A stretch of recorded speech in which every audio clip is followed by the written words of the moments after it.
Hi guys, welcome to the Skoolie abode. This is our new segment called Cooking with Jordan. For episode 1, we're going to show you how we make popcorn in a bus since we no longer have a microwave. Let's get started.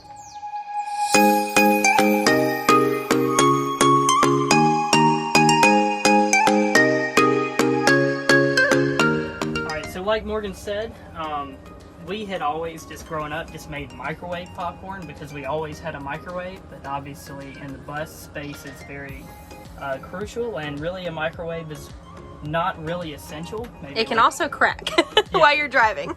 Yeah, the plate in it and all that stuff, it's not great for a moving vehicle, that type of stuff. I know some people will have them, but we don't, so we actually basically had to learn how to make popcorn because that's one of Morgan's favorite treats. So we were just going to show you, I guess, how we make popcorn in the bus now, and we also had a little bit of a special thing that we do with ours. We kind of make like a chili lime popcorn sometimes as well, so we were going to do that for you as well. Let's get started. I typically use olive oil. I know a lot of people have said that coconut oil works really well with popcorn, but I've always just used olive oil and it seems to work out fine. You don't really have a real strong taste, but for this type of specialty deal here, you don't have to have the olive kind of complements it as well. So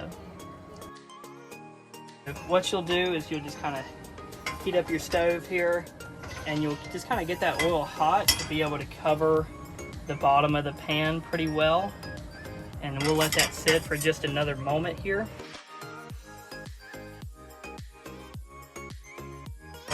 Once you can tell your oil is hot, because it'll move around very freely, then you're just kind of, depending on what pot you have, how big or small, you're going to not completely cover the bottom, but just get it a decent amount. And that's probably good for what we're doing right there, for the amount of oil that we put in and everything.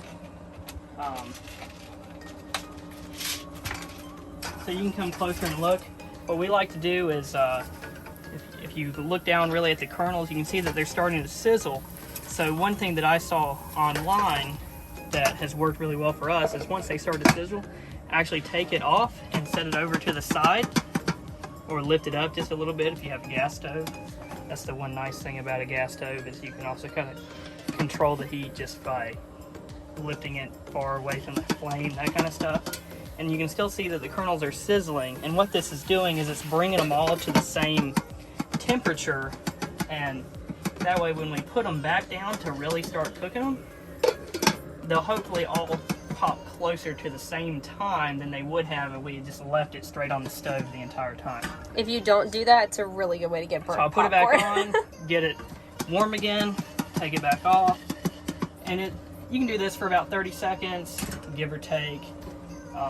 You know, I'm an accountant, or I have an accountant's type of mind, so normally I'm very exact, but for me, cooking is more of an escape, and cooking is more of an art than a science, so I don't really measure when I cook. It's just, everything's kind of an eyeball. So I'll go ahead and put it back on here, and now we can probably just leave it, and soon we should hear them popping. So.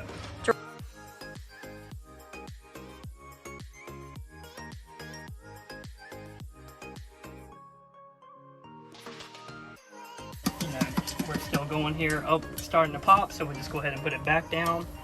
And now they should all be popping relatively close to the same time, because we tried to bring them all up to temperature and coat them with oil. I also think this tastes better than microwave popcorn. I hope so. Every other time you I take pride in it. Alright, so we're starting to roll now. And then one thing that helps them from burning as well is just moving it around. That lets the kernels settle back down on the bottom. It just kind of keeps things moving, keeps anything from burning. So.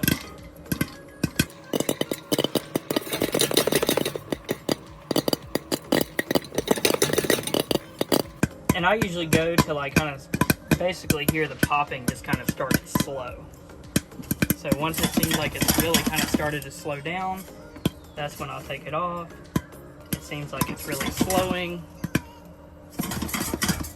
because, yeah. So I think now would be the time to take it off because it's starting to go really slow now. If there's any more kernels that are going to pop, you're going to end up burning your popcorn trying to get those last few kernels. You can turn your flame off here. We'll leave that up. Just set our popcorn there. So now what we'll do is you want to kind of take this off actually and set it to the side because that actually will hold steam in. And you don't want to keep too much steam in here because it would kind of make your popcorn a little bit soggy. So this is kind of our special edition. Normally, if you wanted to add butter or just butter salt or whatever, we have those types of things too. But this is kind of our little special popcorn that we do. We make like a chili lime popcorn.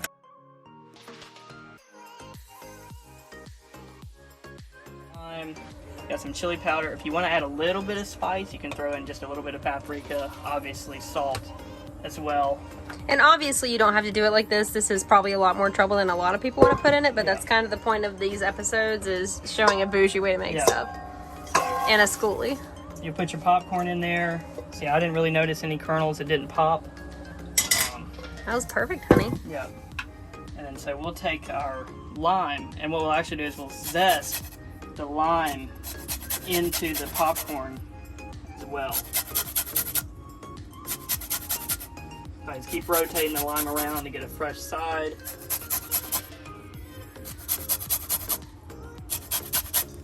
And I usually try to just take basically every area of the lime off that I can. I don't want to waste any of it. But the lime and the coconut and because chicken. the zest of the lime, almost even more than the lime juice, is what really gives it kind of that unique flavor. Smells good. When he first did this, I was like, ooh, zest. I was like, what? But it's actually quite good. I love it. Yeah.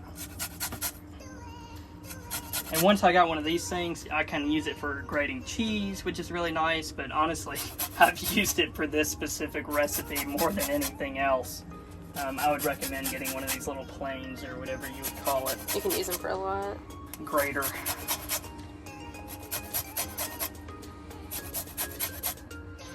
And one thing I really like is when you have recipes that call for garlic, instead of having to chop up the garlic, I'll just take the shell off of it, and I'll just grate the garlic down into whatever I'm cooking. It's a lot easier. So let me scrape the last of our zest off the backside here. Don't want to waste any of the good stuff. So then you get the lime here, put it in your juicer. These juicers you can get at the dollar store if you don't have one. You get them at the dollar store. I think this one's a little bit nicer. Now, we usually put about 1 lime because I find that if you do... Now, Morgan likes things extra limey and it doesn't bother her, but some people, they really want their popcorn to be crunchy. So, you can put a half a lime. Like, obviously, it depends on the amount of popcorn you have. A half a lime. You can do a little bit more. And you wash your hands before doing Yes, this. I did. She always asks me that. 90% of the time I have. Maybe 60. And the other unique flavor that you add is just a little bit of chili powder. Not too much, just a little bit. And if you want it to kind of be extra, a little bit of a spicy note, you can do just a touch of paprika. Anyway, you can do more or less of any of these ingredients, however you like it. Morgan will want me to put in the extra lime because she just wants it to be super limey, and she doesn't care if the popcorn gets a little bit soggy. Some people want it to still have that crunch to it. And they won't want... I forgot to put the salt in. This is Himalayan sea salt. Yeah. We usually buy the Himalayan salt, but... It definitely makes a difference. We also have popcorn salt, but we don't always... That's kind of strong. Yeah. I prefer to also have the Himalayan salt with the grinder, but this works too. So. What you think? That's kind of our little recipe on how we make chili lime popcorn, or whatever you want to call it. It's very unique. That's a real small batch. We usually make it in small batches because we have a small pot here. But this is perfect for the two of us. Yeah, it's just perfect for the two. Help us portion it out, but you know, obviously, if you're making it for more people, you just kind of upsize everything. And this thing right here, we've had for a while, and these last a while. How much are these? Maybe like $10? I don't know. They last a while though. It may even be less than I honestly think it's cheaper to make popcorn this way as well. It probably is. Obviously, it's a little more time consuming than throwing the bag in there, but it gives you a little bit more control. You can add exactly what in it, what you want.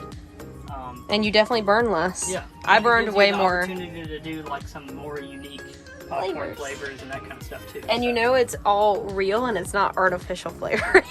Yeah. So this is all natural. It's just olive oil, popcorn, lime, chili powder, paprika, salt. That's pretty much it. So. All right. Thank you guys so much for tuning into the first episode of Cooking with Thank you for Jordan. joining us, and I hope you enjoyed.